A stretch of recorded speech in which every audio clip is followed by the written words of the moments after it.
Halo, Assalamualaikum warahmatullahi wabarakatuh. Kami dari kelompok 9. Di sini kami akan menjelaskan tentang metode simplex maksimum.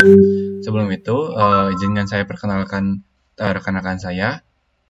Halo, perkenalkan nama saya Tasya Rizky Mufida dengan NIM 140.12442. Assalamualaikum warahmatullahi wabarakatuh. Perkenalkan, saya Livia Sri Cahyani dengan NIM 14012000414. Dan saya sendiri, Satria Cakrowibowo dengan NIM 140.10251.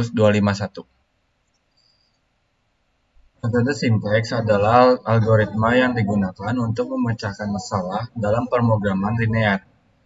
Digunakan pada saat masalah linear yang dipecahkan memiliki jumlah variabel lebih dari 2. Cara pengerjaannya, yang pertama, buatlah permisalan dari masalah linear yang diberikan atau nanti kita di sini ngebahas tentang model matematikanya. Kemudian, menyusun fungsi tujuan dan fungsi kendala. Yang ketiga, ubah bentuk fungsi dalam bentuk kanonik dengan mengubah tanda persamaan ke sama dengan, lalu tambahkan slik variabel atau variabel pengetah misalnya S1 atau S2. Masukkan setiap variabel dan koefisien ke dalam tableau.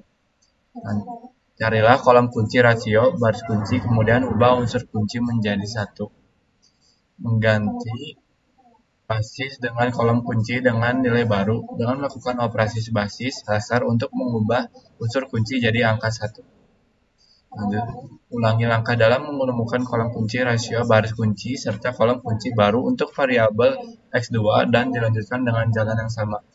Yang terakhir, jika basis 0 masih ada yang negatif, ulangi kembali hingga hasil tidak negatif. Namun jika tidak dapat, maka dapat diambil hasil variabelnya.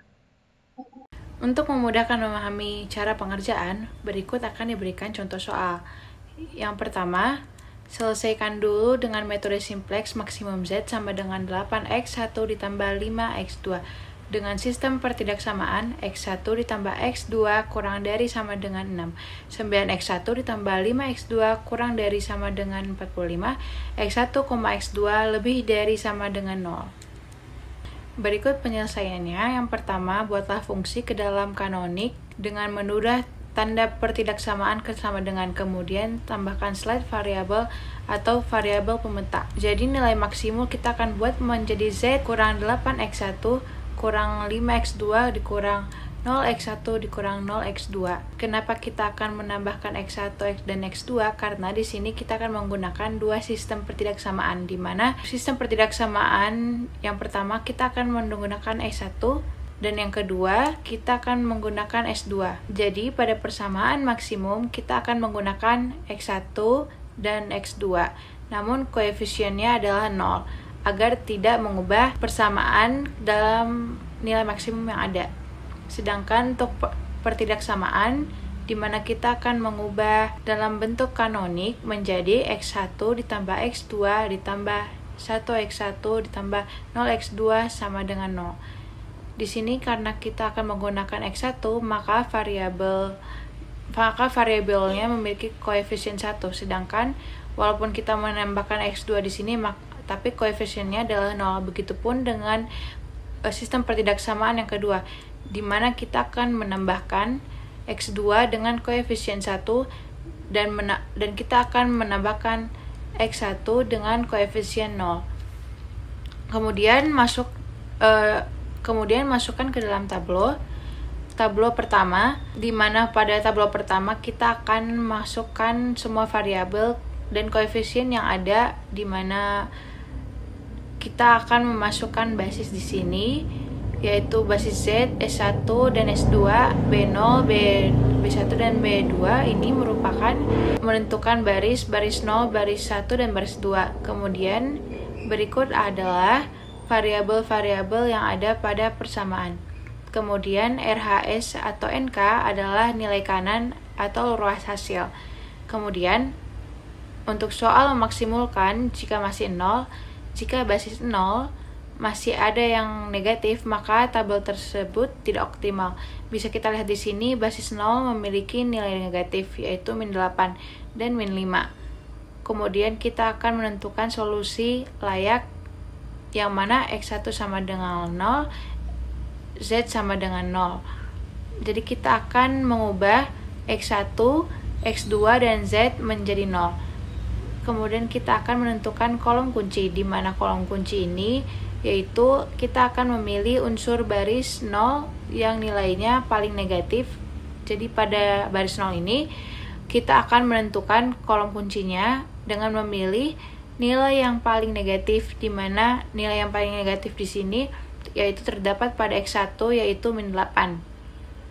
Maka kolom kunci yaitu adalah X1 karena terdapat -8.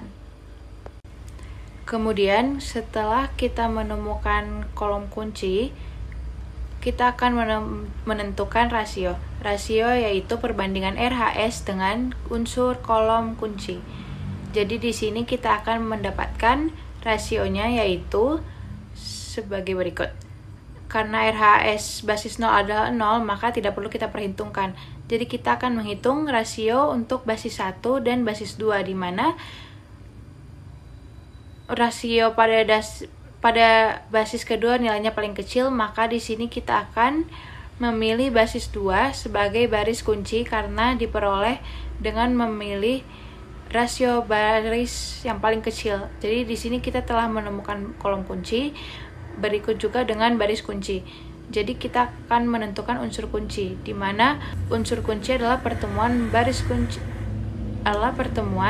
antara kolom kunci dan baris kunci.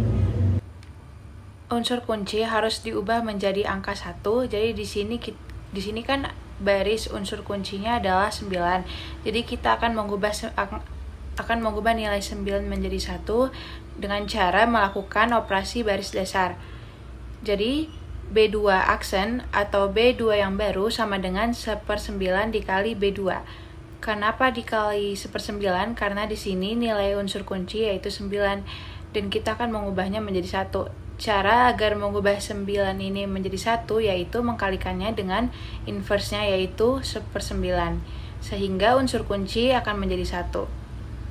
Dan untuk B1 dan B0 kita akan mengubahnya menjadi 0. Sehingga operasi baris dasar yang dapat kita gunakan yaitu B1 aksen sama dengan B1 dikurang B2 aksen. Sedangkan untuk B2 0 aksen sama dengan B0 ditambah B2 aksen. Sehingga basis 0 dan basis 1 akan menjadi 0. Jadi untuk penyelesaian, karena masih terdapat tanda minus pada variabel, maka kita akan lakukan lagi langkah sebelumnya. Jadi pada basis 0 aksen, kita masih memiliki angka negatif yaitu -5/9. Maka dari itu kita akan menemukan kolom dan basis kunci yang baru. Kolom kunci yang baru dipilih, ini dari nilai paling negatif yang berada pada kolom X2 yaitu -5/9. Kemudian kita akan menentukan rasio untuk menentukan basis kunci. Jadi dari rasio, nilai basis kunci di sini adalah 9/4 yang terdapat pada basis B1 aksen. Nah, pada basis B1 aksen juga dapat dilihat bahwa terdapat angka 4/9. Nah, itu adalah nilai unsur kuncinya.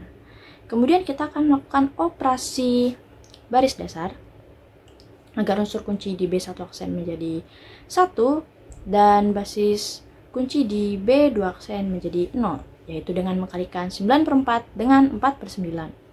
Nah, maka dari itu didapat B1 aksen sama dengan 9/4 kali B1 aksen, lalu B02 aksen sama dengan B0 aksen tambah 9 B1 2 aksen. Lalu untuk B2 aksen sama dengan B2 aksen min 5/9 dikali B2 aksen, itu menjadi 0. Nah, sehingga tablo baru didapat sebagai berikut.